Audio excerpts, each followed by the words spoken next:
చైత్రమాసపు ఆ శుక్లపక్షపు నవమి తిథి సూర్యుడు నడినెత్తిన వెలుగులో విరజిమ్ముతున్న ఆ మధ్యాహ్న సమయం కేవలం ఒక పుట్టినరోజు కాదు.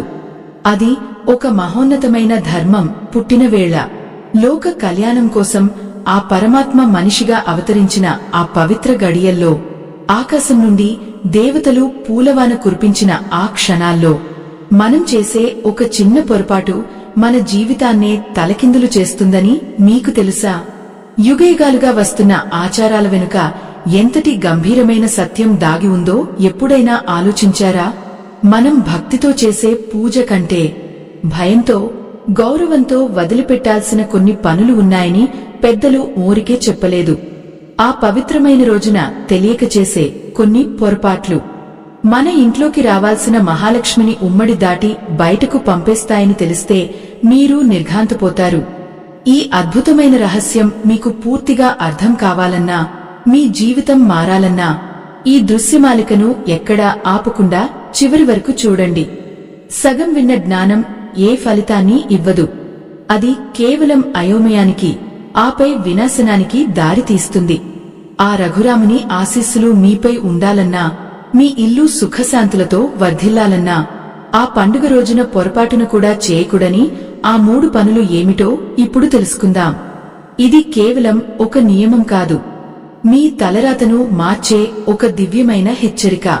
అయ్యో, ఎందరో భక్తులు ఎంతో నిష్ఠతో ఉపవాసాలు ఉంటారు. ఎండనక వాననక రామాలయాల చుట్టూ తిరుగుతారు. కాని ఆ ఒక్క చిన్న తప్పుతో వారు చేసిన పుణ్యమంతా బూడిదలో పోసిన పన్నీరులా మారిపోతుంటే చూడటం ఎంతటి వేదనను కలిగిస్తుందో కదా. ఆ సూర్యవంశపు వెలుగు మన గుమ్మంలోకి అడుగుపెట్టే సమయంలో మన మనసు, మన ఇల్లు, మన ఆహారం ఎంత పవిత్రంగా ఉండాలో శాస్త్రాలు ఘోషిస్తున్నాయి. ఆ రోజు ఉదయాన్నే లేచిన దగ్గర నుండి సూర్యాస్తమయం అయ్యి చంద్రుడు ఆకాశంలో మెరిసే వరకు ప్రతిక్షణం ఒక యజ్ఞంలా సాగాలి. కాని దురదృష్టవశాత్తు ఈ ఆధునిక కాలంలో మనం పండుగ అంటే కేవలం పిండి వంటలు, కొత్త బట్టలు అనుకుంటున్నాము. అసలైన ఆధ్యాత్మిక రహస్యాలను గాలి కుదిలేస్తున్నాము. అందుకే కాబోలు ఎన్ని పూజలు చేసినా, ఎంత సంపాదించినా చేతిలో చిల్లిగవ్వ మిగలడం లేదని, ఇంట్లో ఎప్పుడూ గొడవలు జరుగుతున్నాయని చాలామంది ఆవేదన చెందుతుంటారు. ఆ ఆవేదనకు కారణం ఆ పవిత్రమైన రోజున మీరు చేస్తున్న ఆ 3 ఘోరమైన తప్పులే కావచ్చు. చూడండి, ఆ అయోధ్య రామచంద్రుడు రాజ్యానికి రాజు కాబోయే ముందు రోజే అడవులకు వెళ్లవలసి వచ్చింది. అయినా ఆయన ముఖంలో చిరునవ్వు చెదరలేదు, మనసులో ధర్మం తప్పలేదు. అటువంటి పరమ పవిత్రమైన మూర్తిని ఆరాధించే రోజున మన ఇంట్లో చిన్నపాటి కలహాలు రేగినా ఆ రామయ్య మన గుమ్మం నుండి వెనుతిరిగి వెళ్లిపోతాడు. ఆ రోజున ఇంట్లో వినిపించాల్సింది రామనామ స్మరణే కానే, కరుకు మాటలు కావు. ఎవరైతే ఆ రోజు నోరుజారి పరుష పదాలు వాడతారో, ఎవరైతే తోటివారిని కించపరుస్తారో వారి ఇంట్లో దరిద్ర దేవత తిష్ట వేసుకుని కూర్చుంటుంది. ఇది అతిశయోక్తి కాదు, పురాణాలు చెబుతున్న పచ్చి నిజం. ఒక పక్క పానకం, వడపప్పు పంచే చేతులు, మరోపక్క అదే నోటితో శాపనార్థాలు పెడితే ఆ దేవుడు మాత్రం ఎలా కనికరిస్తాడు చెప్పండి. పండుగ రోజు ఉదయాన్నే మంగళ వాయిద్యాలు మారుమోగుతుంటే, ఇంటి ముందు రంగురంగుల ముగ్గులు మెరుస్తుంటే ఆ దేవతలంతా భూమి మీదకు దిగి వస్తారట. ప్రతి ఇంటిని పరిశీలిస్తారట. ఆ సమయంలో మన ఇంట్లో ప్రశాంతత లేకపోతే, ఒకరిపై ఒకరు అరుచుకుంటూ కోపతాపాలతో రగిలిపోతుంటే ఆ పవిత్ర వాతావరణం కాస్త కలుషితమైపోతుంది. లక్ష్మీదేవికి శాంతి అంటే ఇష్టం. ఎక్కడైతే ప్రేమానురాగాలు ఉంటాయో అక్కడే ఆమె నివాసం ఉంటుంది. శ్రీరామనవమి వంటి మహాపర్వదినాన గొడవలు పడటం అంటే సాక్షాత్తు ఆ సీతారాములను అవమానించడమే. ఆ వేదనను అనుభవించిన వారికి మాత్రమే తెలుస్తుంది. ఆ ఒక్కరోజు చేసిన తప్పు వల్ల ఏడాది పొడవునా ఇంట్లో చీకుచింతలు ఎలా వెంటాడుతాయో. అయ్యో, ఒక్కసారి ఆలోచించండి. ఆ రోజు మనం చేసే ప్రతి పని ఒక బీజం లాంటిది. అది మంచిదైతే సుఖాన్నిస్తుంది, చెడ్డదైతే దుంహకాన్ని మిగులుస్తుంది. కేవలం కోపం ఒక్కటే కాదు, ఆ రోజు మనం తీసుకునే ఆహారం విషయంలో కూడా ఎంతటి జాగ్రత్త వహించాలో తెలిస్తే మీరు ఆశ్చర్యపోతారు. చాలామంది అనుకుంటారు, పండుగ కదా, ఏదో ఒకటి తింటే ఏమవుతుంది అని. కాని ఆ ఒక్క పూట నోటిని అదుపులో ఉంచుకోకపోతే మీ వంశానికే దోషం చుట్టుకుంటుందని శాస్త్రం హెచ్చరిస్తోంది. ఆ రోజు నిషిద్ధమైన ఆహారాలు తీసుకోవడం అంటే మీ ఆత్మను మీరే అపవిత్రం చేసుకోవడం. పవిత్రమైన గడియల్లో అపవిత్రమైన ఆహారం కడుపులోకి వెళితే బుద్ధి మారుతుంది. బుద్ధి మారితే వినాశనం తప్పదు. వినాశనం వైపు అడుగులు వేసే ఆ దారిలో మొదటి మెట్టు ఆ అపవిత్రమైన ఆహారం. శ్రీరామచంద్రుడు సాక్షాత్తు ధర్మానికి నిలువుటద్దం. ఆయన నామాన్ని స్మరిస్తూ అదే నోటితో మాంసాహారాన్ని ముట్టడం ఎంతటి ఘోరమో ఒక్కసారి గుండె మీద చేయి వేసుకుని ఆలోచించండి ప్రేక్షకులారా. ఆ పవిత్రమైన రోజున వంటిల్లు ఒక దేవాలయం కావాలి. అక్కడ వండబడే ప్రతి పదార్థం ఆ పరమాత్మకు నివేదించే ప్రసాదంలా ఉండాలి. కానే అయ్యో, ఎంతటి దౌర్భాగ్యం! కొందరు పండుగ కదా అని విందు భోజనాల పేరుతో మాంసాహారాన్ని వండుతుంటారు. ఆ వంటకం నుండి వచ్చే వాసన మీ ఇంటి వాతావరణాన్ని ఎంతటి అశుభ్రతతో నింపేస్తుందో మీకు తెలుసా? ఏ నోటితోనైతే ఆ రామయ్యను పిలుస్తామో అదే నోటితో ఒక మూగ జీవి ప్రాణాన్ని బలిగొన్న మాంసాన్ని తింటే ఆ పిలుపు ఆ భగవంతుడికి చేరుతుందా? ఆ రఘురాముడు దయకు మారుపేరు. మరి అటువంటి దయానిధిని ఆరాధిస్తూనే క్రూరత్వానికి సాక్ష్యమైన ఆహారాన్ని భుజించడం అంటే ఆయన్ను అవమానించడం కాదా? ఆ పవిత్రమైన రోజున మీ ఇంట్లో పొయ్యి వెలిగించి వండే ప్రతి వంటకం సీతమ్మ తల్లి స్వయంగా వడ్డిస్తున్నట్లుగా భావించాలి. ఆ పానకం, ఆ వడపప్పు, ఆ పులిహోర, వాటిలో ఉన్న రుచి, ఆ తృప్తి మరే ఇతర ఆహారంలోనూ దొరకదు. అది కేవలం రుచి మాత్రమే కాదు, ఆ రామునిపై మనకున్న భక్తికి ప్రతీక. కాని ఎప్పుడైతే మీరు ఆ నిషిద్ధమైన మాంసాన్ని ఇంట్లోకి తెస్తారో ఆ క్షణమే మీ ఇంటి ప్రాంగణంలోని పవిత్రత ఆవిరైపోతుంది. ఆ గాలిలో ఉండే దైవిక శక్తి మటుమాయమే. ఒక రకమైన అశాంతి అలుముకుంటుంది. అయ్యో, ఒక్కసారి ఊహించుకోండి, ఆ రక్తం మరకలు పడిన పాత్రలలోనే మళ్లీ దేవుడి ప్రసాదం పెడితే ఆ పరమాత్మ దాన్ని స్వీకరిస్తాడా? మన పితృదేవతలు ఆకాశం నుండి మనల్ని గమనిస్తూ ఉంటారు. వారు ఆ పండుగ రోజున మన ఇంటికి వచ్చి మనమిచ్చే ఆత్మీయమైన గౌరవాన్ని అందుకోవాలని ఆశిస్తారు. కాని మన ఇంట్లో ఇటువంటి అపవిత్రమైన పనులు జరుగుతుంటే వారు ఎంతటి వేదనకు గురవుతారో కదా. వారి కళ్ల నుండి కారే కన్నీరు మన వంశానికి శాపంగా మారుతుందని పెద్దలు చెబుతుంటే మనం మాత్రం కేవలం నాలుక రుచి కోసం ఆ శాపాన్ని కొని తెచ్చుకుంటున్నాము. ప్రేక్షకులారా, ఇది కేవలం మాంసాహారం గురించి మాత్రమే కాదు. ఆ మత్తు పదార్థాలు, ఆ మద్యపానం, ఇవన్నీ కూడా మన బుద్ధిని భ్రష్టు పట్టిస్తాయి. రాముడు అంటేనే ఒక క్రమశిక్షణ, ఒక పరిపూర్ణమైన మానవ రూపం. అటువంటి మహనీయుడిని కొలిచే రోజున మత్తులో మునిగిపోయి మనల్ని మనం మర్చిపోవడం ఎంతటి అపచారం! ఆ మత్తులో మీరు చేసే పనులు, మీరు మాట్లాడే మాటలు మీ కుటుంబ గౌరవాన్నే కాదు, మీ ఆత్మగౌరవాన్ని కూడా మట్టిలో కలిపేస్తాయి. ఆ ఒక్క పూట మత్తు కోసం జీవితాంతం అనుభవించాల్సిన దుష్ఫలితాలను మూటగట్టుకోవడం అవసరమా? ఎంతటి ఆవేదన! ఎంతోమంది ఆ పవిత్రమైన రోజున కూడా తమ అలవాట్లను వదులుకోలేక దేవుడికి మొక్కుతూనే మరోపక్క ఇటువంటి పనులకు పాల్పడుతుంటారు.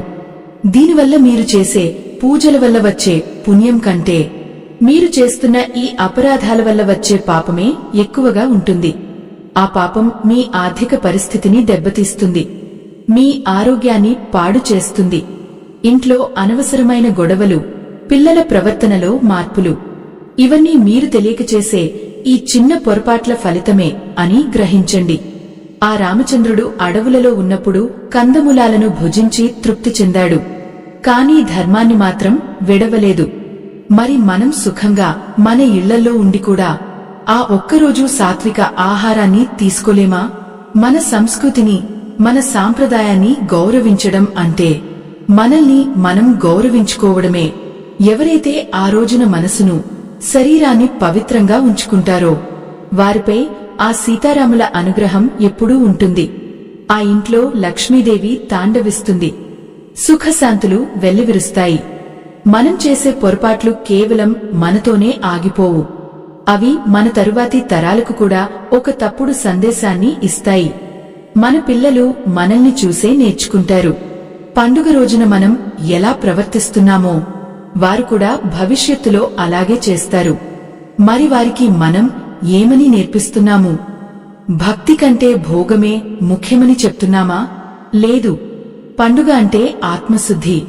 పండుగ అంటే దైవచింతన అని మన ప్రవర్తన ద్వారా వారికి చూపించాలి. అప్పుడే మన ధర్మం వర్ధిల్లుతుంది. మన కుటుంబాలు క్షేమంగా ఉంటాయి. ఆ పసి హృదయాల్లో మనం నాటే ఆ విత్తనాలే రేపటి సమాజానికి దిశానిర్దేశం చేస్తాయి. సూర్య భగవానుడు మెల్లగా తన కిరణాలను ఉపసంహరించుకుంటూ ఆకాశాన్ని కుంకుమ వర్ణంలో ముంచెత్తుతున్న ఆ సంధ్య సమయం ఎంతటి పవిత్రమైనదో కదా. పగలు ముగిసి రాత్రి మొదలయ్యే ఆ సందిగ్ధ కాలంలో ప్రకృతి అంతా ఒక నిశ్శబ్ద ప్రార్థనలో మునిగిపోతుంది. కాని ఎంతటి విచారకరం! ఆధునిక జీవన వేగంలో పడి ఆ పవిత్రమైన శ్రీరామనవమి సాయంకాలం పూట కూడా చాలామంది తమ ఇళ్లను చీకటిలోనే ఉంచుతున్నారు. సూర్యాస్తమయం దాటి గంటలు గడుస్తున్నా గుమ్మం ముందు దీపం వెలగదు, పూజ గదిలో వత్తి వెలగదు. ఆ చీకటి గదుల్లో అలముకునే నిశ్శబ్దం మన ఇంట్లోకి దరిద్రాన్ని ఆహ్వానిస్తున్నట్లు ఉంటుందని ఎందుకు గమనించలేకపోతున్నారు? ప్రేక్షకులారా, దీపమంటే కేవలం నూనె, వత్తి, వెలుగు మాత్రమే కాదు. అది మనలోని అజ్ఞానాన్ని పరద్రోలే ఒక దివ్యశక్తి. శ్రీరామనవమి వంటి మహా పర్వదినాన సాయంత్రం వేళ ఆ దీపం వెలగకపోవడం అంటే ఆ ఇంటి యజమాని తన అదృష్టాన్ని తానే చేజేతులా ఆర్పేసుకోవడమే. ఆ సంధ్యా సమయంలో సకల దేవతలు ఆకాశ మార్గంలో సంచరిస్తూ ఏ ఇల్లు వెలుగులతో కళకళలాడుతుందో, ఏ ఇల్లు ధూప దీప నైవేద్యాలతో పరిమళిస్తుందో చూస్తారట. అటువంటి సమయంలో మీ ఇల్లు చీకటిగా ఉంటే ఆ దేవతల అనుగ్రహం మీకు ఎలా లభిస్తుంది? అయ్యో, ఎంతటి ఆవేదన! దేవతలు మీ గుమ్మం దాకా వచ్చి కూడా మీ నిర్లక్ష్యం వల్ల లోపలికి రాకుండా వెనుతిరిగి వెళ్లిపోతుంటే ఆ నష్టం పూడ్చలేనిది కదా. దీపం లేని ఇల్లు ప్రాణం లేని శరీరం లాంటిది. సూర్యుడు అస్తమించిన వెంటనే మీ ఇంట్లోని పూజ గదిలో కనీసం 2 వత్తులు వేసి దీపాన్ని వెలిగించాలి. ఆ దీపపు వెలుగులో ఆ రాముని నీడ మీ ఇంటి గోడల మీద పడాలి. ఆ వెలుగు చూసి దుష్ట శక్తులు, నెగటివ్ ఎనర్జీ ఆమడ దూరం పారిపోతాయి. కాని ఈ రోజుల్లో చాలామంది పండుగ రోజు కూడా సాయంత్రం వేళ బయట తిరగడానికో లేక వినోదాలకో సమయం కేటాయిస్తూ ఇంట్లో దీపం పెట్టే ప్రాథమిక ధర్మాన్ని మర్చిపోతున్నారు. సంధ్యా సమయంలో దీపం పెట్టని ఇంట్లో జ్యేష్ఠాదేవి ప్రవేశిస్తుందని శాస్త్రాలు మొత్తుకుంటున్నా ఎందుకీ అశ్రద్ధ? చూడండి, ఆ రాముడు 14 ఏళ్ల అరణ్యవాసం ముగించి అయోధ్యకు తిరిగి వచ్చినప్పుడు ప్రజలంతా దీపాలు వెలిగించి స్వాగతం పలికారు. అదే దీపావళి అయ్యింది. మరి ఆయన పుట్టినరోజున, ఆయన పట్టాభిషేకం జరిగిన రోజున మనం మన ఇంట్లో ఆ వెలుగును నింపకపోవడం ఎంతటి అపచారం! ఆ దీపపు జ్యోతిలో లక్ష్మీదేవి కొలువై ఉంటుంది. మీరు వెలిగించే ఆ చిన్న దీపం మీ కష్టాలను కాల్చివేసే అగ్నిలాంటిది. ఆ వత్తి కలుతున్నప్పుడు వెలువడే ఆ కాంతి మీ ఇంట్లోని వాస్తు దోషాలను కూడా పోగొడుతుంది. కాని చీకటి అలముకున్న మూలల్లో ప్రతికూల శక్తులు తిష్టవేస్తాయి. ఆపై అవి మన మనసుల మీద ప్రభావం చూపుతాయి. అయ్యో, ఒక్కసారి ఆలోచించండి. రోజంతా భక్తితో ఉన్నాం కదా, సాయంత్రం కాస్త విశ్రాంతి తీసుకుంటే ఏమవుతుంది అని మీకు అనిపించవచ్చు. కాని ఆ విశ్రాంతి పేరుతో మీరు చేసే అలసత్వం మీ జీవితంలో అశాంతికి దారి తీస్తుంది. శ్రీరామనవమి రోజున సూర్యాస్తమయం తర్వాత కనీసం అరగంట పాటు ప్రశాంతంగా దీపం ముందు కూర్చుని రామనామాన్ని స్మరించుకోవాలి. ఆ సమయంలో నిద్రపోవడం కానే, భోజనం చేయడం కానే, కనీసం ఇంట్లో అరుపులు కేకలు వేయడం కాని అస్సలు చేయకూడదు. ఎందుకంటే ఆ సమయం ప్రకృతిలో ఉండే శక్తులు అత్యంత చురుగ్గా ఉండే కాలం. ప్రేక్షకులారా, ఆ దీపం వెలిగించేటప్పుడు కూడా ఒక పద్ధతి ఉంటుంది. ఆవు నెయ్యితో కాని, నువ్వుల నూనెతో కాని దీపం పెట్టాలి. ఆ వెలుగు మీ ఇంటి ప్రధాన ద్వారం వైపు చూస్తున్నట్లుగా ఉండాలి. అలా వెలిగించిన దీపం ఆ రామయ్యకు మీరు ఇచ్చే గౌరవం. కాని దురదృష్టవశాత్తు చాలా ఇళ్లలో పండుగ రోజు కూడా టీవీల ముందు కూర్చుని అనవసరమైన చర్చలు చూస్తుంటారు తప్ప ఆ దైవిక వెలుగును ఆహ్వానించరు. దీనివల్ల మీ మనసులో గందరగోళం పెరుగుతుంది తప్ప శాంతి కలగదు. మీ ఇంట్లో ఎప్పుడూ గొడవలు అవుతున్నాయంటే దానికి కారణం మీరు సంధ్య సమయ నియమాలను పాటించకపోవడమే. ఆ గంభీరమైన నిశ్శబ్దంలో దీపపు వెలుగులు చిందుతుంటే ఆ ఇంట్లో ఒక రకమైన దైవిక సుగంధం వ్యాపిస్తుంది. ఆ సుగంధం మీ ఆత్మకు స్వస్థతను ఇస్తుంది, మీ పిల్లలకు ఒక క్రమశిక్షణను నేర్పుతుంది. కాని ఆ వెలుగులేని చోట ఆశలు ఆవిరైపోతాయి, నిరాశలు పడగ విప్పుతాయి. ఎంతటి వేదన, ఎంతటి దయనీయ స్థితి! పండుగ రోజు కూడా దైవ చింతనలేని ఇల్లు చూడటం ఎంత బాధాకరమో కదా. ఆ రాముడు అందరివాడు, కాని ఆయన మన ఇంట్లో ఉండాలంటే ఆయన్ను ఆహ్వానించే అర్హత మనకు ఉండాలి. ఆ అర్హత రావాలంటే మనం చేసే ఈ చిన్న చిన్న పొరపాట్లను సరిదిద్దుకోవాలి. చీకటి అనేది భయానికి గుర్తు, వెలుగు అనేది జ్ఞానానికి గుర్తు. ఆ పవిత్రమైన రోజున మీ ఇల్లు జ్ఞానంతో నిండిపోవాలి తప్ప అజ్ఞానపు చీకట్లతో కాదు. సూర్యాస్తమయం కాగానే మీ ఇంటి లోపల బయట వెలుగులు ఉండేలా చూసుకోండి. ఆ వెలుగును చూసి మనసులో ఒక రకమైన భక్తి భావం కలగాలి. అప్పుడే మీరు చేసిన ఉపవాసానికి, మీరు చేసిన పూజకు ఒక సార్థకత లభిస్తుంది. లేదంటే ఆ కష్టమంతా బూడిదలో పోసిన పన్నీరులా వృధా అయిపోతుంది. మీ జీవితంలో వెలుగులు నిండాలంటే ముందుగా మీ ఇంట్లో ఆ రాముని జ్యోతిని వెలిగించండి. ఆ రాత్రి నిశ్శబ్దంలో గాలిలో తేలివచ్చే మల్లెపూల సువాసన, పొరుగు ఇళ్ల నుండి వినిపించే మంగళహారతుల శబ్దాలు ఎంతటి ఆహ్లాదాన్ని ఇస్తాయో కదా. కాని అయ్యో, ఏ ఇంట్లో అయితే ఆ 3 పొరపాట్లు జరుగుతాయో అక్కడ మాత్రం ఒక రకమైన బరువున్న గాలి తచ్చాడుతూ ఉంటుంది. ఆ గాలిలో భక్తి లేదు, కేవలం పశ్చాత్తాపం మాత్రమే మిగులుతుంది. రామనామంతో పునీతం కావాల్సిన వేళ అపవిత్రతను ఆహ్వానించిన ఆ గుహల్లో అడుగుపెట్టాలంటే ఆ వనవాస రాముడు కూడా వెనుకాడతాడు. మీరు అలంకరించిన తోరణాలు, మీరు వేసిన ముగ్గులు అన్నీ వెలవెలబోతాయి. ఎందుకంటే ఆత్మార్పణ లేని పూజ, నిష్ఠలేని ఆచారం కేవలం ఒక ప్రదర్శన మాత్రమే అవుతుంది. ప్రేక్షకులారా, దరిద్రం వెన్నాడుతుంది అంటే కేవలం డబ్బు లేకపోవడం అని కాదు, మనశ్శాంతి కరువవ్వడం. మనం చేసే ఈ తప్పులు మన చుట్టూ ఉన్న సాత్విక వలయాన్ని ఛేదిస్తాయి. అప్పుడు మన ఆలోచనల్లో స్వార్థం, మన మాటల్లో కటుత్వం, మన చేతల్లో అశ్రద్ధ చోటు చేసుకుంటాయి. ఆ పవిత్రమైన రోజున మీరు చేసిన ఆ ఒక్క గొడవ మీ జీవిత భాగస్వామితో ఉన్న బంధంలో ఒక పెద్ద బీటను సృష్టిస్తుంది. ఆ బీటను పూడ్చడం ఎవరి తరం కాదు. అయ్యో, ఒక్కసారి జారిపోయిన మాటను, ఒక్కసారి విరిగిపోయిన మనసును మళ్లీ మునుపటిలా మార్చలేం కదా. అందుకే ఆ రోజున మౌనం వహించడమే మహాప్రసాదం అని పెద్దలు చెప్తారు. సనాతన ధర్మాన్ని కాపాడే ఈ మహాయజ్ఞంలో ఆ పరమాత్మ మీకు ఇచ్చిన దాంట్లో మీ గుండెకు అనిపించిన చిన్న సాయాన్ని వీడియో చివర్లో ఉన్న స్కానర్ ద్వారా అందించి భగవంతుని ఆశీస్సులు పొందండి. మీరు ఇచ్చే ఆ చిరు కానుక ఎంతో మందికి ధర్మాన్ని చేరవేయడంలో ఒక వారధిలా మారుతుంది. ఇది కేవలం ఒక విన్నపం కాదు, ఆ రామయ్య సేవలో మీరు పాలు పంచుకునే ఒక గొప్ప అవకాశం. మీరు చేసే ఆ చిన్న సాయం ఎక్కడో ఒకచోట ధర్మ గ్లానిని అడ్డుకుంటుంది, ఆధ్యాత్మిక వెలుగును నింపుతుంది. ఆ పైన ఉన్న రాముడు ప్రతి ఒక్కరి హృదయ స్పందనను గమనిస్తూనే ఉంటాడు. మనం చేసే తప్పుల వెనుక ఉన్న అహంకారాన్ని ఆయన గుర్తిస్తాడు.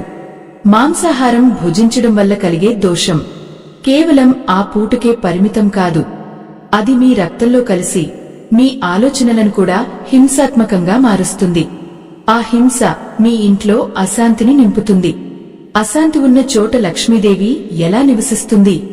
ఆమె చంచలమైనది అంటారు, కానే పవిత్రత ఉన్న చోట ఆమె స్థిరంగా ఉంటుంది. మరి అపవిత్రతను మనమే కొని తెచ్చుకుంటే ఆమె వెళ్లిపోవడంలో ఆశ్చర్యం ఏముంది? ఎంతటి వేదన, ఒకప్పుడు పాడిపంటలతో పిల్లాపాపలతో కళకళలాడిన ఇల్లు ఈ చిన్న చిన్న పొరపాట్ల వల్ల వెలవెలబోవడం చూస్తుంటే కడుపు తరుక్కుపోతుంది. ఆకాశం నుండి ఆ సీతమ్మ తల్లి దీనంగా చూస్తూ ఉంటుందట. నా బిడ్డలు ఇంతటి అజ్ఞానంలో ఉన్నారా అని ఆవేదన చెందుతుందట. ఆ తల్లి కంటి నుండి రాలే ఒక్క కన్నీటి చుక్క అయినా మన అదృష్టాన్ని తుడిచిపెట్టేస్తుంది. పొరపాటును కూడా ఆ రోజున ఎవరినీ నొప్పించకండి, ఎవరినీ తక్కువ చేసి చూడకండి. ముఖ్యంగా ఆ రోజు ఇంటికి వచ్చే అతిథులను లేదా యాచకులను ఖాళీ చేతులతో పంపకండి. ఆ రాముడు ఏ రూపంలో వస్తాడో ఎవరికి తెలుసు? మరి ఆ సాయంత్రం వేళ వెలిగించని దీపం గురించి ఇంకా లోతుగా ఆలోచిస్తే అది మనలోని ఆశను ఆర్పేయడానికి సమానం. చీకటిలో ఉన్న మనిషికి దారి కనబడదు, అలాగే ధర్మం తెలియని మనిషికి జీవితం అర్థం కాదు. శ్రీరామనవమి నాడు వెలిగే ఆ జ్యోతి మీ వంశవృక్షానికి ఒక వెలుగు దివ్వె లాంటిది. ఆ వెలుగు లేకపోతే మీ పూర్వీకులు కూడా దారి తెలియక అలమటిస్తారట. ఆ పితృదేవతల ఆశీస్సులు లేనిదే మనం ఈ లోకంలో ఏదీ సాధించలేము. అయ్యో, ఆ పవిత్ర గడియల్లో వారిని చీకటిలో ఉంచడం ఎంతటి పాపం, ఎంతటి అపచారం! ఆ చీకటి మూలల్లో చేరే ప్రతికూల శక్తి మీ పిల్లల భవిష్యత్తును కూడా మసకబారుస్తుంది. మన పూర్వీకులు పాటించిన ఈ నియమాల వెనుక ఒక గొప్ప విజ్ఞానం ఉంది. అవి కేవలం మూఢనమ్మకాలు కావు. ప్రకృతికి, పరమాత్మకు మధ్య ఉన్న అనుబంధాన్ని మనకు గుర్తు చేస్తాయి. ఆ రోజున మీరు చేసే ఈ 3 పనులు మీ చుట్టూ ఉన్న శక్తి క్షేత్రాన్ని దెబ్బతీస్తాయి. అందుకే ఆ రోజున సాధ్యమైనంత వరకు రామకోటి రాయండి, లేదంటే రామనామాన్ని జపించండి. అంతేకాని అపవిత్రమైన పనులకు తావివ్వకండి. ఎందుకంటే ఆ ఒక్కరోజు మీరు చేసే తప్పు మీ 7 తరాల పుణ్యాన్ని తుడిచిపెట్టేసే ప్రమాదం ఉంది. ఆ నష్టం పూడ్చుకోలేము, ఆ వేదనను మోయలేము. ఆ గంభీరమైన రాత్రిలో ఆకాశంలో చంద్రుడు కూడా ఆ రాముని చూసి మురిసిపోతుంటే మనం మాత్రం మన తప్పులతో ఆ వెలుగును మసకబారుస్తున్నాము. ఆ ఆవేదన వర్ణించినలవి కాదు. మన జీవితంలో వచ్చే ప్రతి కష్టం కూడా మనం చేసే ఇటువంటి చిన్న చిన్న అజాగ్రత్తల ఫలితమే అని తెలుసుకోవడానికి మనకు చాలా సమయం పడుతుంది. కానీ అప్పటికే జరగాల్సిన నష్టం జరిగిపోతుంది. అందుకే ఈ వీడియో చూస్తున్న ప్రతి ఒక్కరూ రాబోయే శ్రీరామనవమి రోజున ఈ 3 పనులకు దూరంగా ఉండాలని మనస్ఫూర్తిగా కోరుకుంటున్నాను. ఆ రామయ్య ఆశీస్సులతో మీ ఇల్లు వెలుగులతో నిండిపోవాలి. ఆ వెలుగు మన మనసులో నిండాలి. ఆ రాముని కృప మనపై ఉండాలి. కాని మనం చేసే ఆ పొరపాట్లు అడ్డుగోడలే నిలుస్తున్నాయి. అజ్ఞానంతో చేసే పనులకు ఫలితం ఎప్పుడూ చేదుగానే ఉంటుంది. ఆ పవిత్రమైన శ్రీరామనవమి రోజున ఉదయాన్నే నిద్రలేచి తలస్నానం చేసి ఆ పరమాత్మను స్మరిస్తూ ఇంటిని శుభ్రం చేసుకున్నప్పుడు కలిగే ఆ తృప్తి ఆ మాంసాహారం తిన్నప్పుడు రాదు కదా. అయ్యో, ఆ నోటితో రామనామాన్ని పలుకుతూ అదే చేతులతో ప్రాణహింసతో కూడిన ఆహారాన్ని వడ్డించడం అంటే ఆ సీతమ్మ తల్లి మనసును గాయపరచడమే. ఎంతటి ఆవేదన, ఎంతటి దయనీయ స్థితి! మన సంప్రదాయంలో ప్రతి జీవిలోనూ ఆ పరమాత్మను చూడమని చెప్పారు. మరి అటువంటి మహోన్నతమైన పండుగ రోజున కేవలం జిహ్వ చాపల్యం కోసం ఒక మూగ ప్రాణాన్ని బలిగొని దాన్ని విందుగా ఆరగించడం ఎంతవరకు ధర్మమో ఒక్కసారి ఆలోచించండి ప్రేక్షకులారా. ఆ మాంసపు వాసన మీ ఇంటి గోడలకు అంటుకుంటే ఆ ఇంట్లో లక్ష్మీదేవి అడుగుపెట్టదు. ఆమె నివాసం ఉండేది పవిత్రమైన, సాత్వికమైన చోట మాత్రమే. ఎక్కడైతే రక్తం చిందించబడుతుందో, ఎక్కడైతే హింస జరుగుతుందో అక్కడ కేవలం అశాంతి మాత్రమే తాండవిస్తుంది. ఆ రోజున మీరు చేసే ఆ ఒక్క పొరపాటు మీ రాబోయే కాలంలో ఆర్థిక ఇబ్బందులకు దారితీస్తుంది. ఎంత సంపాదించినా చేతిలో చిల్లిగవ్వ మెగలకపోవడానికి, ఇంట్లో ఎవరో ఒకరు నిరంతరం అనారోగ్యంతో బాధపడటానికి మీరు తెలియక చేసే ఈ అపచారాలే కారణం. అయ్యో, శాస్త్రాలు ఇంతటి స్పష్టంగా చెబుతున్నా మనం మాత్రం ఆధునికత పేరుతో ధర్మాన్ని కాలరాస్తున్నాము. ఆ పరమాత్మను నమ్మినవారు ఆయన ఆచరించిన ధర్మాన్ని కూడా అనుసరించాలి కదా. కేవలం ఆహారం మాత్రమే కాదు, ఆ రోజున మీ ఇంట్లో వినిపించే మాటలు కూడా అమృతంలా ఉండాలి. శ్రీరామచంద్రుడు అంటేనే మధుర భాషణకు మారుపేరు. మరి ఆయన పుట్టినరోజున ఇంట్లో తగాదాలు పడటం, ఒకరిని ఒకరు దూషించుకోవడం ఆ రామాయణానికే మచ్చ తెచ్చే పని. ఎవరైతే ఆ రోజున కోపాన్ని అదుపులో ఉంచుకోలేక ఇతరుల మనసును నొప్పిస్తారో వారు చేసిన పుణ్యమంతా ఆ కోపాగ్నిలో కాలి బూడిదైపోతుంది. ఆ కన్నీటి చుక్కలు ఆ పండుగ వెలుగును మింగేస్తాయి. ఎంతటి ఆవేదన, ఎంతటి వేదన! పండుగ అంటే సంతోషాన్ని పంచుకోవాలి కానే కన్నీళ్లను కాదు కదా. ఆ రోజున మీ ఇంట్లో శాంతి ఉంటేనే ఆ అయోధ్య రాముడు మీ ఇంటిని తన అయోధ్యగా మార్చుకుంటాడు. చూడండి, ఆకాశం నుండి ఆ పరమాత్మ ప్రతి ఇంటిని గమనిస్తూ ఉంటాడు. ఏ ఇల్లు పవిత్రంగా ఉందో, ఎక్కడ రామనామం మారుమోగుతుందో అక్కడే ఆయన తన అనుగ్రహాన్ని కురిపిస్తాడు. కాని ఎక్కడైతే ఈ 3 పొరపాట్లు జరుగుతాయో ఆ ఇంటిని వదిలి ఆయన వెనుతిరిగి వెళ్లిపోతాడు.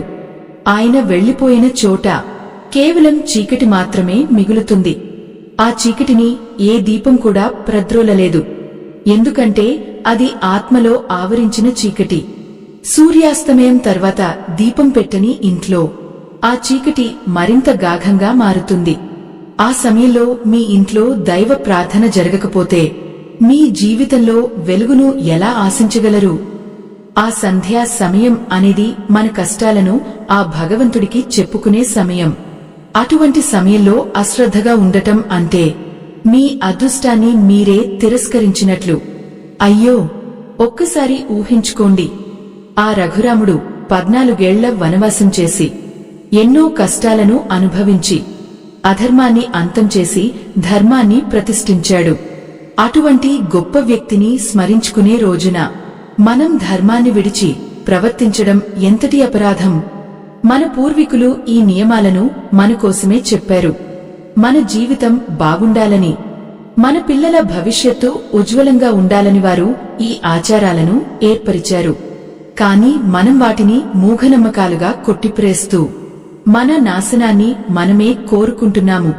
ఆ పవిత్రమైన రోజున మీరు పాటించే ప్రతి చిన్న నియమం మీ జీవితంలో ఒక పెద్ద మార్పును తీసుకువస్తుంది. ఆ మార్పు మీ ఆర్థిక స్థితిని మెరుగుపరుస్తుంది, మీ మనసులో ప్రశాంతతను నింపుతుంది. ప్రేక్షకులారా, ఈ రోజుల్లో చాలామంది పండుగ అంటే కేవలం సెలవు దినం అనుకుంటున్నారు. కాని అది మనల్ని మనం పరీక్షించుకునే సమయం. ఆ రాముని గుణాలు మనలో ఎన్ని ఉన్నాయి? మనం ఎంతవరకు పవిత్రంగా ఉన్నాము అని ఆలోచించుకోవాలి. ఆ రోజున మీరు చేసే దాన ధర్మాలు, మీరు పలికే రామనామం మీ జీవితానికి ఒక రక్షణ కవచంలా మారుతాయి. కాని ఆ రక్షణ కవచాన్ని ఈ 3 పొరపాట్లతో మీరే ఛేదించుకోకండి. ఆ రక్తం చిందించిన మాంసాన్ని, ఆ కోపంతో కూడిన మాటలను, ఆ చీకటితో నిండిన సంధ్యా సమయాన్ని దూరంగా ఉంచండి. అప్పుడే మీ ఇంట్లో ఆ సీతారాముల కళ్యాణం నిరంతరం జరుగుతూ ఉంటుంది. ఎంతటి విచిత్రం! మనం దేవుడికి ఎన్నో రకాల నైవేద్యాలు పెడతాము. కాని మన మనసును మాత్రం అపవిత్రంగా ఉంచుకుంటాము. ఆ నైవేద్యం కంటే మన పవిత్రమైన మనసు ఆ రాముడికి ఎంతో ఇష్టం. ఆ రోజున మీ నోటి నుండి వచ్చే ప్రతి మాట ఒక మంత్రం కావాలి. మీ మనసులో కలిగే ప్రతి ఆలోచన ఒక ప్రార్థన కావాలి. అప్పుడే మీరు నిజమైన రామ భక్తులు అవుతారు. ఆ పవిత్రమైన రోజున తెలియక చేసే ఈ చిన్న తప్పులు మీ వంశానికే దోషంగా మారుతాయి. ఆ దోషం వల్ల మీ పిల్లల వివాహాలు ఆలస్యం కావచ్చు, సంతాన సమస్యలు రావచ్చు, లేదా వ్యాపారంలో నష్టాలు రావచ్చు. ఇవన్నీ కేవలం ఊహలు కావు, పెద్దలు అనుభవపూర్వకంగా చెప్పిన సత్యాలు. ఆ రాముడు పుట్టిన ఆ పవిత్ర తిథి రోజున ప్రకృతి అంతా ఒక కొత్త వెలుగుతో నిండిపోతుంది. ఆ వెలుగు మన ఇంట్లోకి రావాలంటే మన తలుపులు మాత్రమే కాదు, మన మనసు తలుపులు కూడా తెరిచి ఉంచాలి. పవిత్రత అనే గాలి ఆ ఇంట్లో ప్రసరించాలి. హింస, క్రోధము, అశ్రద్ధ అనే దుమ్మును తుడిచిపెట్టాలి.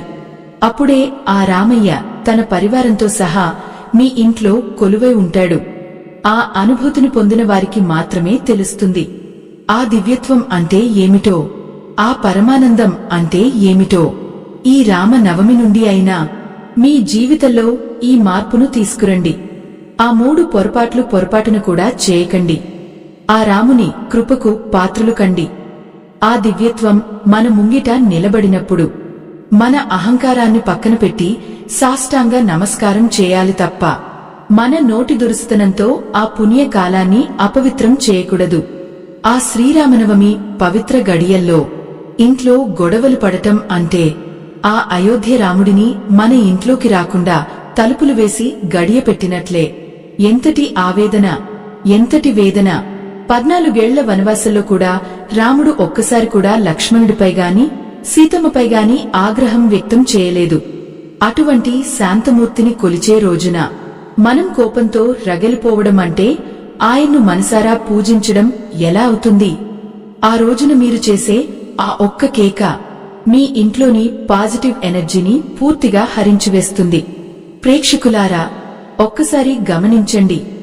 గొడవలు జరుగుతున్న ఇంట్లో గాలి కూడా భారంగా అనిపిస్తుంది.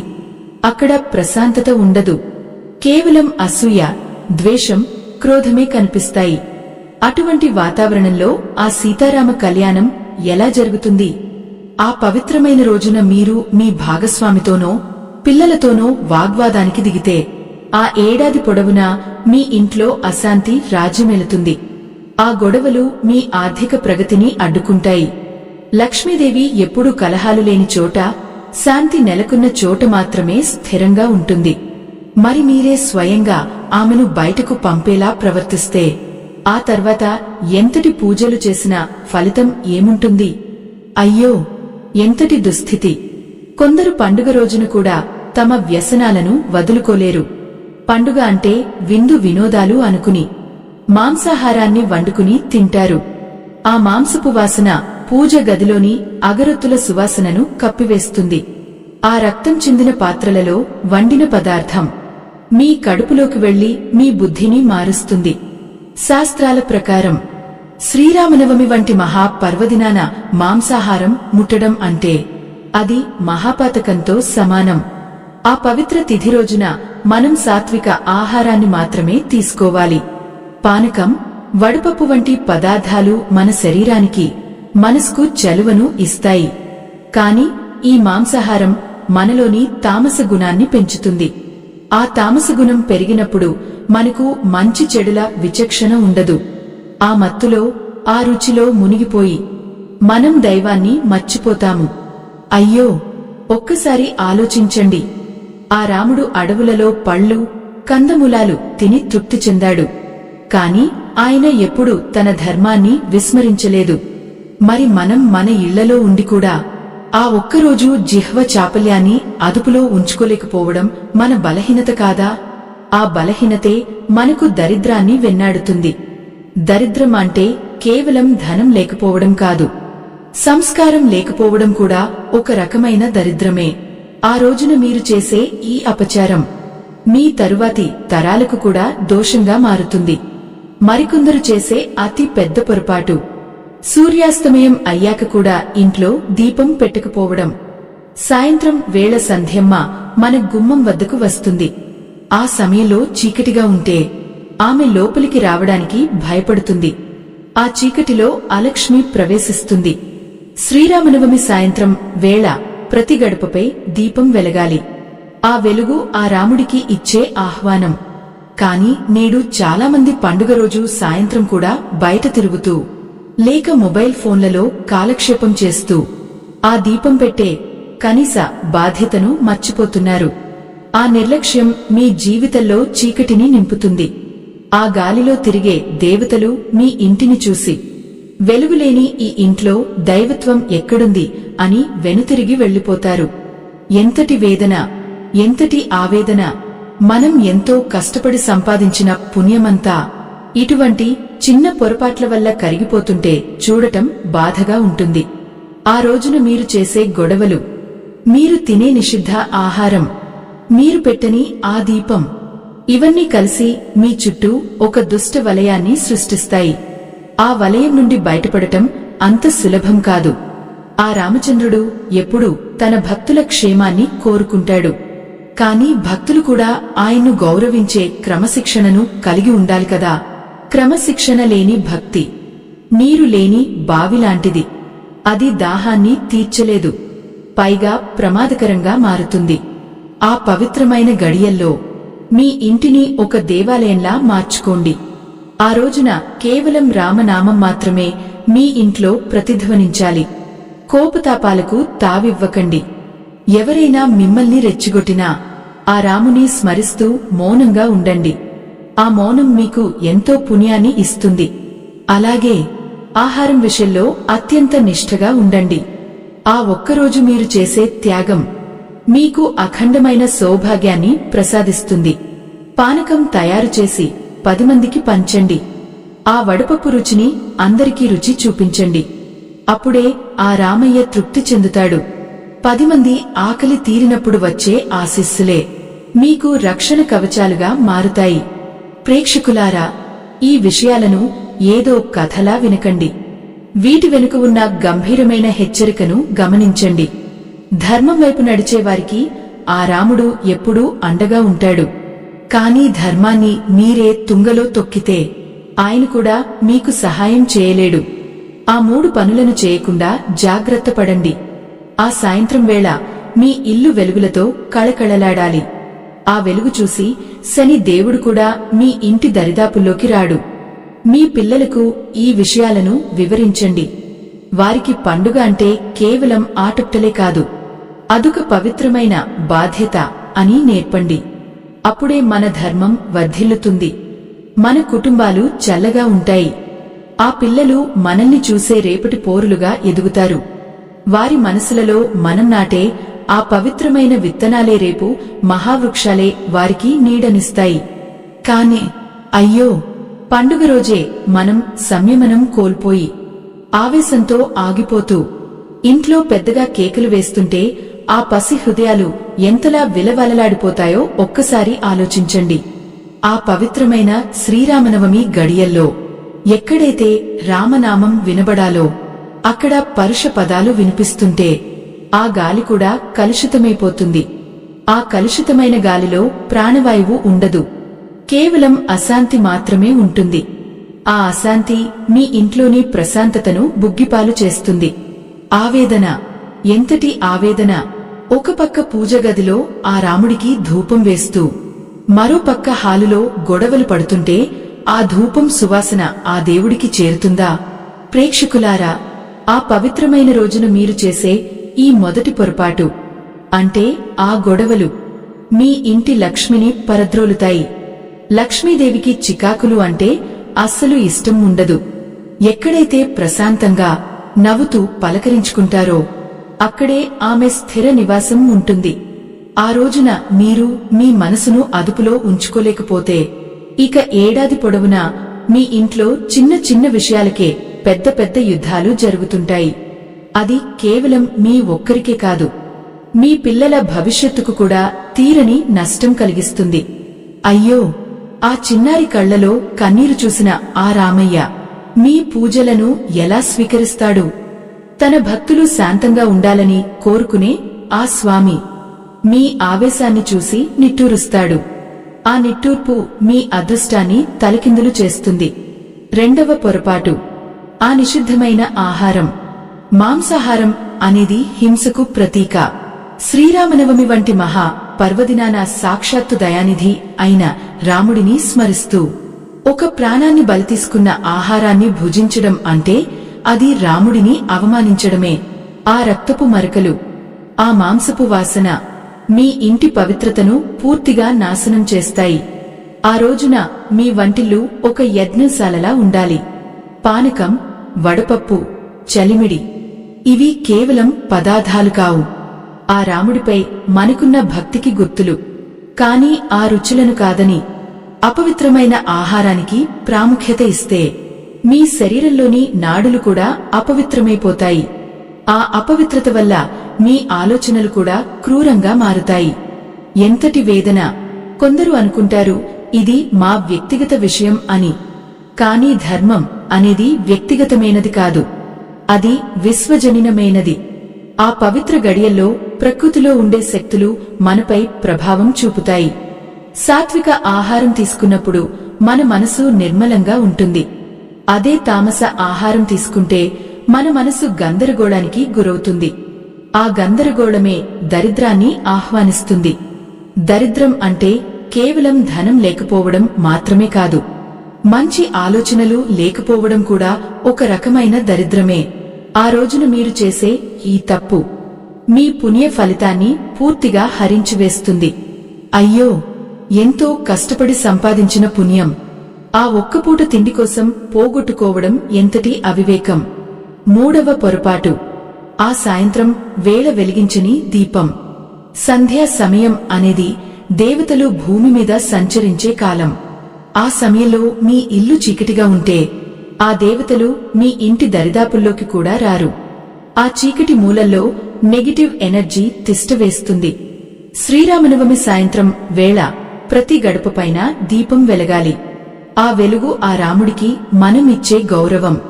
ఆ దీపపు జ్యోతిలో లక్ష్మీదేవి కొలువై ఉంటుంది. ఆ వెలుగులేని ఇంట్లో దరిద్ర దేవత ప్రవేశిస్తుంది. అప్పుడు మీ ఇంట్లో ఎంత సంపాదించినా డబ్బు నిలవదు. అనవసరమైన ఖర్చులు పెరుగుతాయి. ఆస్పత్రుల పాలు కావాల్సి వస్తుంది. ఇవన్నీ కేవలం మీ నిర్లక్ష్యం వల్ల కలిగే దుష్ఫలితాలే అని గ్రహించండి. ప్రేక్షకులారా, ఒక్కసారి ఆ గంభీరమైన నిశ్శబ్దంలో ఆలోచించండి. మన పూర్వీకులు ఈ నియమాలను ఎందుకు పెట్టారు? మన జీవితం సుఖశాంతులతో వర్ధిల్లాలనే కదా. ఆ రోజున మీరు చేసే ఈ 3 పనులు, గొడవలు పడటం, మాంసం తినడం, దీపం పెట్టకపోవడం, ఇవన్నీ మీ జీవితంలో చీకటిని నింపుతాయి. ఆ చీకటి నుండి బయటపడటం అంత సులభం కాదు. ఆ రాముడు ఎంతో కష్టపడి ధర్మాన్ని నిలబెట్టాడు. మనం ఆయన భక్తులమని చెప్పుకుంటూ ఆయన పుట్టినరోజున ఈ కనీస ధర్మాలను కూడా పాటించకపోతే మనల్ని భక్తులు అని పలవడానికి కూడా అర్హత ఉండదు. ఆ వేదనను అనుభవించిన వారికి మాత్రమే తెలుస్తుంది. ఆ తప్పుల వల్ల కలిగే నష్టం ఎంతటి భయంకరంగా ఉంటుందో. అయ్యో, ఎంతటి ఆవేదన! మన చేతుల్లోనే మన అదృష్టం ఉంది. ఆ రాముని కృప మనకు కావాలంటే మనం ఈ అపచారాలకు దూరంగా ఉండాలి. ఆ పవిత్రమైన రోజున మీ ఇల్లు రామనామంతో మారుమోగాలి. పూజ గదిలో ఆ జ్యోతి నిరంతరం వెలుగుతూనే ఉండాలి. మీ మాటలు తేనెలా ఉండాలి. ఎవరినీ నొప్పించకండి, ఎవరి మీద కోపపడకండి. అప్పుడే ఆ రామయ్య తన పరివారంతో సహా మీ ఇంట్లో అడుగు పెడతాడు. ఆ సీతమ్మ తల్లి దీవెనలు మీకు లభిస్తాయి. ఆ తల్లి ఆశీస్సులు ఉన్న చోట దరిద్రం అడుగుపెట్టదు. అక్కడ కేవలం సౌభాగ్యం మాత్రమే తాండవిస్తుంది. ఆ అనుభూతిని పొందడం కోసం మీరు ఈ నియమాలను ఖచ్చితంగా పాటించాలి. మన జీవితంలో వచ్చే కష్టాలన్నీ మన ప్రవర్తన మీద ఆధారపడి ఉంటాయి. ఆ పవిత్రమైన శ్రీరామనవమి రోజున మీరు చేసే ఈ 3 పొరపాట్లు మీ తలరాతను మార్చేస్తాయి. అవి మిమ్మల్ని అధోగతికి తీసుకువెళ్తాయి. అందుకే ఈ విషయాలను ఏదో విన్నాం కదా అని వదిలేయకండి. గుండెల్లో భద్రపరుచుకోండి. రాబోయే పండుగను భక్తి శ్రద్ధలతో పవిత్రంగా జరుపుకోండి. ఆ పానకం రుచిలో ఆ రాముడిని చూడండి. ఆ దీపపు వెలుగులో ఆ సీతమ్మను చూడండి. అప్పుడే మీ జన్మ ధన్యం అవుతుంది. మీ ఇల్లు ఒక పవిత్రమైన క్షేత్రంగా మారుతుంది. ఆ క్షేత్రంలో దేవతలు కొలువై ఉండి మిమ్మల్ని ఎల్లవేళలా రక్షిస్తూ ఉంటారు. ఆ సాయంకాలపు చల్లని గాలిలో నవమి తిథి మెల్లగా ముగిసి దశమి అడుగుపెడుతున్న ఆ సంధికాలంలో ఆకాశంలోని నక్షత్రాలు ఆ రాముని పట్టాభిషేకానికి సాక్ష్యాలుగా నిలుస్తాయి. పగడపు రంగులో మెరిసిపోయే ఆ సంధ్యా వెలుగులు మన ఇంటి గుమ్మం మీద పడుతున్నప్పుడు అక్కడ ఒక దీపం వెలుగుతూ ఉండాలి. ఆ దీపపు జ్యోతిలో లక్ష్మీదేవి కొలువై ఉండి మన ఇంటి దరిద్రాన్ని పరద్రోలుతుంది. కానే అయ్యో, ఎంతటి దౌర్భాగ్యం! ఏ ఇంట్లో అయితే ఆ పవిత్రమైన గడియల్లో చీకటి అలముకుని ఉంటుందో, ఏ ఇంట్లో అయితే దీపం పెట్టే కనీస బాధ్యతను విస్మరిస్తారో ఆ ఇల్లు తన అదృష్టాన్ని తానే చేజేతులా తుడిచిపెట్టేసుకుంటుంది. ఆ చీకటి మూలల్లో చేరే ప్రతికూల శక్తులు మీ జీవితంలో అశాంతిని, అనారోగ్యాన్ని నింపుతాయి. అందుకే ఆ పవిత్రమైన రోజున సూర్యాస్తమయం తర్వాత దీపం పెట్టకపోవడం అనేది మీరు చేసే మూడవ అతిపెద్ద పొరపాటు. ప్రేక్షకులారా, ఒక్కసారి మీ అంతరాత్మను ప్రశ్నించుకోండి. మనం చేసే ఈ చిన్న చిన్న అజాగ్రత్తలు మన జీవితాలను ఎంతలా ప్రభావితం చేస్తాయో ఎప్పుడైనా గమనించారా? ఆ శ్రీరామనవమి పర్వదినాన ఇంట్లో గొడవలు పడటం వల్ల కలిగే ఆవేదన ఆ గాలిలో ఉండే దైవిక శక్తిని హరించివేస్తుంది. ఆ రఘురాముడు శాంతానికి మారుపేరు. మరి ఆయనను ఆరాధించే వేళ మనసులో క్రోధాన్ని నింపుకోవడం ఎంతటి అపచారం! ఆ కోపంతో కూడిన మాటలు మీ ఇంటి గోడల మధ్య ప్రతిధ్వనిస్తుంటే ఆ రామయ్య తన అనుగ్రహాన్ని ఎలా కురిపిస్తాడు? అయ్యో, ఎంతటి వేదన! మీరు చేసిన పూజలు, మీరు చదివిన మంత్రాలు అన్నీ ఆ ఆవేశపు మంటల్లో కాలిబుడిదైపోతాయి. ఆ ఒక్కరోజు మీ నోటిని అదుపులో ఉంచుకుంటే మీ ఏడాది పొడవునా మీ ఇంట్లో శాంతి వెల్లివిరుస్తుంది. మరి ఆహారం విషయంలో మనం చేసే ఆ రెండవ పొరపాటు అంటే ఆ నిషిద్ధమైన మాంసాహారాన్ని భుజించడం, అది మీ ఆత్మకు చుట్టుకునే ఒక పెద్ద దోషం. ఆ పవిత్రమైన తిథి రోజున మనం సాత్వికమైన ఆహారాన్ని అంటే ఆ పానకం, ఆ వడపప్పు వంటి అమృతాన్ని తీసుకోవాలి. కాని ఆ రుచిని కాదని ప్రాణహింసతో కూడిన ఆహారాన్ని తీసుకుంటే మీ బుద్ధి మందగిస్తుంది, మీ ఆలోచనలు కలుషితమవుతాయి. లక్ష్మీదేవి ఎప్పుడూ పవిత్రత ఉన్న చోటే ఉంటుంది. ఆ రక్తం మరకలు, ఆ మాంసపు వాసన ఉన్న చోట ఆమె ఒక్క క్షణం కూడా నిలబడదు. ఆమె వెళ్లిపోయిన చోట దరిద్రం తాండవిస్తుంది. ఆ దరిద్రం మిమ్మల్ని ఆర్థికంగానే కాదు, మానసికంగా కూడా కుంగదిస్తుంది. ఎంతటి ఆవేదన! కేవలం ఒక పూట ఆహారం కోసం మీ అదృష్టాన్ని వదులుకోవడం ఎంతటి అవివేకం! సనాతన ధర్మాన్ని కాపాడే ఈ మహాయజ్ఞంలో ఆ పరమాత్మ మీకు ఇచ్చిన దాంట్లో మీ గుండెకు అనిపించిన చిన్న సాయాన్ని వీడియో చివర్లో ఉన్న స్కానర్ ద్వారా అందించి భగవంతుని ఆశీస్సులు పొందండి. మీరు చేసే ఆ చిన్న సాయం ఎంతో మందికి ఆధ్యాత్మిక వెలుగును పంచడంలో తోడ్పడుతుంది. అది ఆ రాముని సేవలో మీరు సమర్పించే ఒక కానుకగా భావించండి. ప్రేక్షకులారా, జీవితం అంటే కేవలం పుట్టడం, పెరగడం కాదు. మన సంస్కృతిని, సాంప్రదాయాన్ని గౌరవిస్తూ ఆ పరమాత్మ చూపిన ధర్మ మార్గంలో నడవడం. శ్రీరామనవమి వంటి పర్వదినాలు మనల్ని మనం శుద్ధి చేసుకోవడానికి వచ్చిన గొప్ప అవకాశాలు. ఆ రోజున మీరు చేసే ఈ మూడు పొరపాట్లు, గొడవలు పడటం, మాంసం తినడం, దీపం పెట్టకపోవడం, ఇవన్నీ మీ జీవితంలోని వెలుగును ఆర్పేసే చీకటి మేఘాలు. ఆ మేఘాలను పారద్రోలి మీ ఇంట్లో ఆ రాముని జ్యోతిని వెలిగించుకోండి. ఆ పానకం రుచిలో ఆ రామయ్య ప్రేమను ఆస్వాదించండి. ఆ సాయంత్రం వేళ వెలిగే దీపంలో ఆ సీతమ్మ తల్లి కరుణను చూడండి. అప్పుడే మీ జీవితం సార్థకమవుతుంది. అయ్యో, ఒక్కసారి ఆలోచించండి. ఆ రాముడు అడవులలో ఉన్నప్పుడు కూడా తన ధర్మాన్ని విడనాడలేదు.